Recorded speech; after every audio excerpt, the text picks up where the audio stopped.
Well, thank you so much for clicking on this week's devotion. I'm so glad that you guys are here. And today is the final conversation of the theme that we've been talking about over the past couple of weeks, where we've been asking ourselves the question, how do I feel near or close to God when it feels like everything around me is crumbling? When I feel like the worst sinner on the planet, how do I know that God is still near? When my anxiety starts to kick in, how do I know that God still loves me? When it feels like my world just went down the tube, how do I know that God is still there? And guys, I hope this content has been helpful for you over the past couple of weeks, and I hope this conversation has been helpful in your development, in your relationship with God. So today we're going to answer that one more time with another way of how I feel like this has been helpful for me. So I want to look at a passage. This is found in James chapter 4, starting in verse 7. It says this: "Submit yourselves therefore to God. Resist the devil, and he will flee from you. Draw near to God, and he will draw near to you. Cleanse your hands, you sinners, and purify your hearts, you double-minded."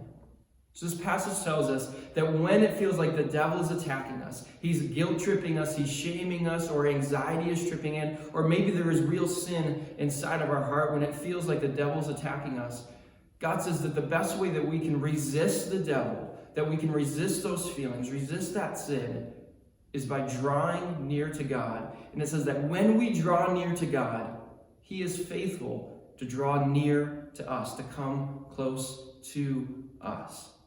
That we don't beat the sin in our hearts on our own. We don't beat anxiety on our own, the depression on our own, the worries of our life, the situation around us. We don't beat that on our own. It says, draw near to God, and he will draw near to you. And when we draw near to God, the devil flees. So how do we draw near to God? And guys, for me, one of the best ways that I can come close to God on a regular basis is through reading God's word. Is by coming close to him, reading what he says, because God's word is truth. It is true about who he is. It tells us of who God really is in our lives. It tells us about who we really are. So God's truth, it changes us, it transforms us, and it allows us to know not just about God, but it allows us to know who God is on a personal level. So for me in my life, when I get in seasons when I feel like, God is not near, I have to ask myself the question, am I drawing close to God through reading his word? Oftentimes that's not the case. So for me, I have to remember, I have to draw near to him. I have to engage with the Bible. I have to allow it to convict me. If there are things in my heart that I need to change, I need to allow it to change me. If I need to be encouraged or filled with hope, I can allow it to fill me with hope and encouragement and love again. It is God's word poured out for us that changes, it transforms us, and it allows us to know who God is. So for me and you, are we spending the time to get to know who God is through his word? So this week, in order to draw near God, I would encourage you every day this week, maybe spend 5-10 minutes just reading a chapter in the Bible. Maybe start off in the book of John. The book of John is one of my favorite places to go when I need encouragement and hope. It's all about who Jesus is. So this week, I'd encourage you once every day, read a chapter, go through that. And it may be difficult at first, it may be hard to do that, but that's okay, because I truly believe that if we allow it, it can be a joyful experience, it can be an encouraging experience, and we can be filled with hope because of what God's word tells us. So this week, we can draw near to God by engaging in his word.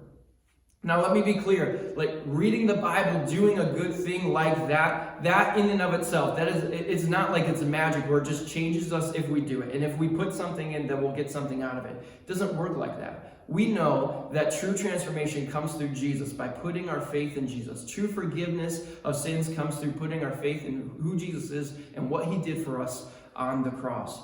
But reading God's word allows us to know truly and fully who God is and who we are. So I would encourage you guys this week to do that. One other thing I want to make you aware about, this Thursday night, we're going to be having a worship night at church. And we're going to be spending time praying and worshiping together as one group and one body. And if you're feeling far from God, if you're feeling discouraged, I would encourage you, come out to this worship night this Thursday night. Because there's something really powerful about getting together as one group of people, praising God, praying to God, thanking God for the good things that He is doing. So if you need encouragement this week, if you just need to be enlightened, I pray that you come and that you are come a part of this worship night at 7 p.m. on Thursday night. And I think it's going to be a really great night for us to, again, draw near to God.